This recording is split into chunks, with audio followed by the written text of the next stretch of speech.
All right, here's just a video on C37 mid-range formation. I initially, when I upgraded to C37, I just skipped um, upgrading the camp because until C37, camp's pretty much useless because rocket launchers aren't good against the T11 cannons when you're facing long-range opponents. But I thought I wouldn't need rocket launchers once I got C37, but because the way they make your stormtroopers move, I am going to be forced to get them now. So I think once you get T12 shredders, it's inevitable that you'll need the rocket launchers. So here's what I'm going to show you. So this is the regular formation you would use against in a T11 versus T11 battle. You have all your troops, and you want your stormtroopers on the very far left side, so that when they're fighting the cannons, where if they're in the middle, you don't even care because they'll hit the zombies. But if the opponent tries to put them also mirroring where your stormtroopers are, the cannons would first walk towards your zombies.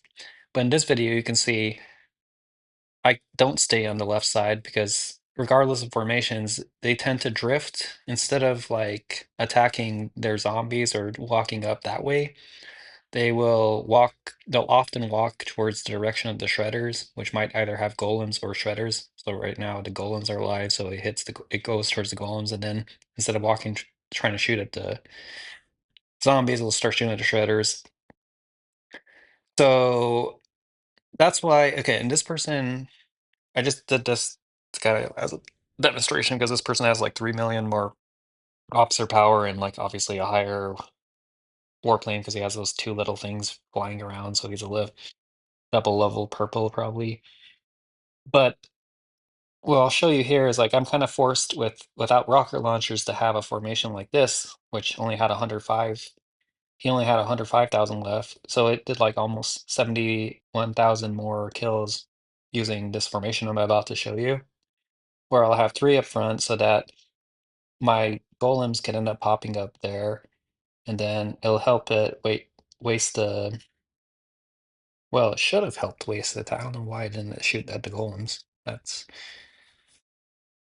bizarre, but either way, at least it makes his zombies waste some attacks on my golems rather than attacking the shredders right away. And his shredders end up moving because they get blocked by his own golems and start attacking my zombies, which I don't care about.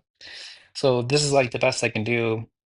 And plus, I don't have to waste time shooting his little other troops. I just shoot his main uh, front row troops. So if I was like an equal, like had like, the same amount of officer power, I would win this match.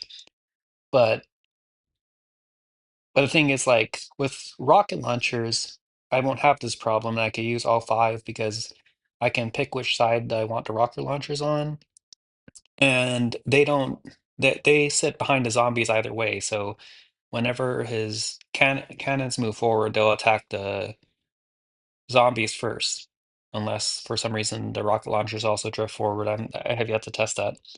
But my guess is that I'll have to also change my formation, maybe use a little less melee than the opponent so that it could bring his cannons forward. Because right now the rocket launchers, the disadvantage with them is they don't hit the cannons in initial until the cannons move forward. So I guess my formation, just a guess, is that I'll have a little less melee so that they wipe through my front line a little quicker. And then that allows my rocket launchers to do a special attack on their cannons, and then I'll get the advantage back because then all 3 of my special abilities are hitting their main unit at the time, and they'll stop to kill my zombies before they can attack my rocket launchers. But yeah, it might be that I'm gonna do some testing when I actually get C37 or C36 camp. Right now, I don't have it. I'm only currently upgrading to C35, so it'll be a while. But when I do some testing, I'll see if that helps overcome the difference. But yeah, unfortunately, because the game just makes your stormtroopers walk in a funny way when the T12 shredders are the strongest melee troop, then it's no longer feasible to have this kind of formation. But This formation is the best when it comes when you're at a C41. This is the having all troops is the best kind of formation you can use because then it allows your yeah in an equal battle, like I've shown in previous videos, their cannons will probably move forward and attack your zombies first, and then you're also consistently at least hitting their main troops. So, and the reason this is because when you're actually attacking. Because if they were to keep a formation like this, then that means they're not using enough T13 tanks. So then you're going to win if they're not using their strongest melee troop type. So that's why it's a different formation. So I'll have to figure it out. Anyways, that's all I have for today. All right, see ya.